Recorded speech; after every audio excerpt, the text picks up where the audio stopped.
So in your estimation, what President Trump did here, does it constitute foolishness or is he legally culpable? Do you think there could be a prosecution here? Okay, it is clearly foolish what happened and inexplicable. But beyond that, they may well be able to make a case out here. If they clearly have the president moving stuff around and hiding stuff in his desk and telling people to dissemble with the government, they may be inclined to bring that case. And, you know, there's going to be differences of opinion whether that makes sense. But we really have to know the facts to see, you know, to make a judgment about that. I hope it doesn't happen. Hi again, everyone. It's 5 o'clock in the East. Bill Barr might not want it to happen, but it all the same. When it comes to the investigation surrounding his former boss's handling of classified information, even the ex-AG has to admit there that the Department of Justice might have a case. The newly unsealed Department of Justice inventory list of the materials seized by the FBI paints the picture of a storage system / collection system at Mar-a-Lago, more akin to a teenager's bedroom than a safe and secure place to keep our nation's most sensitive defense and intelligence information. Classified and unclassified materials, some of them marked top secret, mixed up and commingling with knickknacks, things like newspaper clippings and gifts. All told, the FBI took 33 boxes, 7 of them from Trump's office, simultaneously raising more doubt about how much Trump knew of what he had and turning up the pressure on some of those on his own legal team, who assured the FBI that no records were stored there in his office. They said they were all down in the storage facility. Perhaps the most alarming new tidbit that we learned today, they found 43 folders marked classified with nothing, not a zilch inside. Something to keep in mind that just because this is news to all of us, it does not mean it's new information to those federal investigators. In all likelihood, the Department of Justice is several steps ahead of us. Some are in the process of a sprawling effort to track down the chain of custody of those folders to figure out where whatever was once inside went. So while we process this trove of new details, the wheels are already turning at the Department of Justice as Trump's legal team tries to plot its next move. It's where we start the hour with some of our most favorite friends. MSNBC legal analyst Andrew Weissman's back, former DOJ prosecutor, former senior member of Robert Mueller's special counsel investigation. Also joining us, Tracy Walder, former CIA officer and FBI special agent. She spent 5 years as a covert operative for the CIA's counterterror center. Andrew Weissman, I wanted to talk to you for a couple of days now. Tell me what, as we are here at 5 o'clock on Friday, what is your sense of what we understand about the nature of this investigation that even former Attorney General Bill Barr has to sort of concede and acknowledge is a pretty good case? Two thoughts, Nicole, and nice to be here with you this afternoon. So first thought, really, to my mind, revolves around those empty folders. Ever since we learned that there was a search warrant and learned that there were classified documents, what was in the back of everyone's mind was the fear that these didn't all stay at Mar-a-Lago, and was there any dissemination? That is the reason why government documents are supposed to stay with the government. Classified documents are supposed to stay in a sensitive, compartmentalized information facility, a SCIF, and top secret documents, even more than that, are highly restricted in terms of who has access. And that is because of the concern that they get into the wrong hands. And when you see how many folders were empty, that is the thing that causes you to take a deep breath and really be concerned about what happened to them. It is the very reason for this investigation and for the Department of Justice to be taking these actions. And the second thing that crossed my mind is we've learned a lot about Mar-a-Lago, but that is not the only place that the former president has a residence. And although he was given a grand jury subpoena that called for him to produce documents wherever located, we know that was not complied with. And so the second thing in my head is what steps are being taken to make sure that the government has scooped up everything especially given the concern about these getting into the wrong hands. You can be sure that our adversaries are looking at this and having a field day and figuring out how they might be able, if they haven't already, gain access to these documents. Andrew Weissman, I got Pete Strzok to agree with Bill Barr in the last hour. Let's see if I can get you to agree with John Bolton. Here's what he had to say about the likelihood of classified documents being at Bedminster.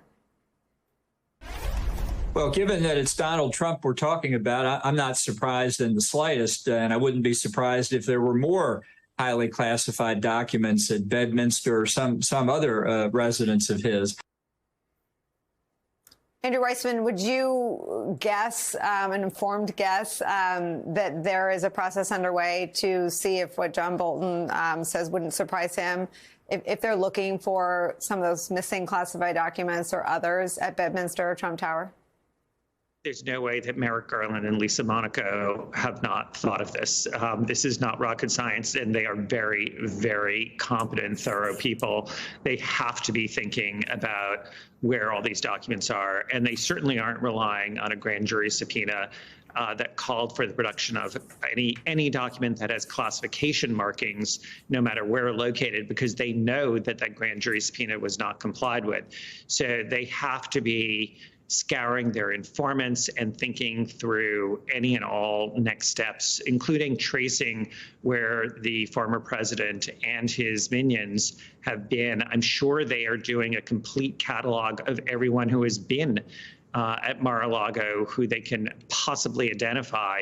We also obviously know that they have sources, because we know they have sources who told them that the grand jury subpoena was not complied with, hence the reason they went and did a search that was court authorized. So they have to be going back to those people to see if there's any information whatsoever about documents being located anywhere else. And then just to make it even more terrifying, we're not just talking about documents, because it could be the case that the former president talked about the contents with other people. There have been reports that he did so when it came to information about the president of France.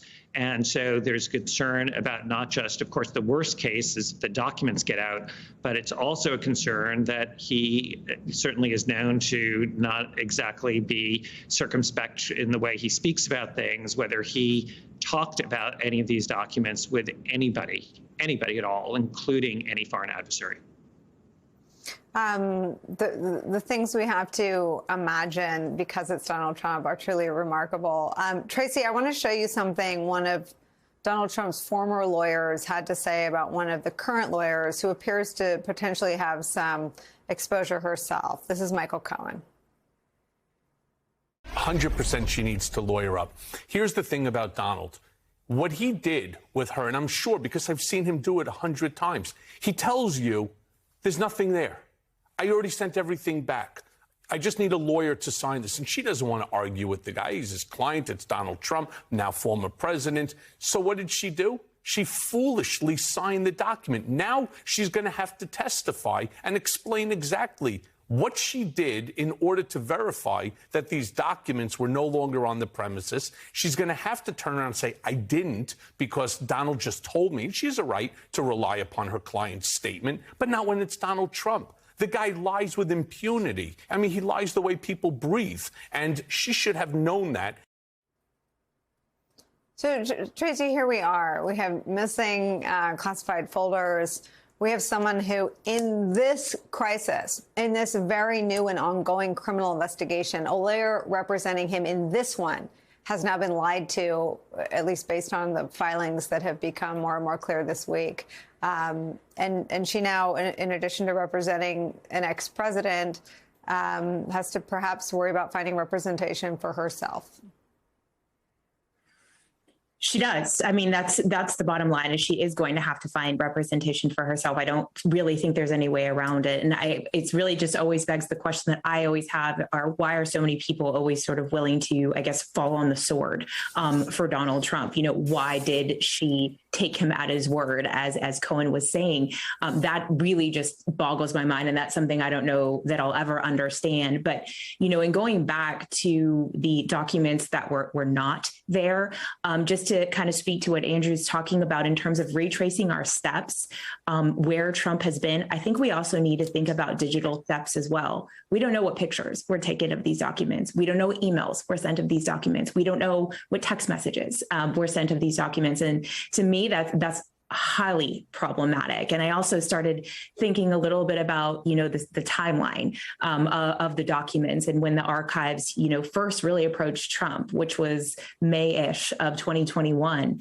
And then we just have a few months later in October of 2021, which is when the CIA issued sort of that worldwide cable saying, hey, do a better job of keeping your assets safe because we're noticing that they're being killed perhaps. And I find the timing of that highly unusual. And also, with the news breaking that the member of the Rothschild family who turned out to be a Russian spy was also at Mar-a-Lago in May of 2021, when we know those documents were there. This is highly problematic. And we've basically served up our sources and methods to our adversaries really on a silver platter. What he has done, I really kind of liken it sometimes to Edward Snowden in a way by providing sources and methods to our adversaries.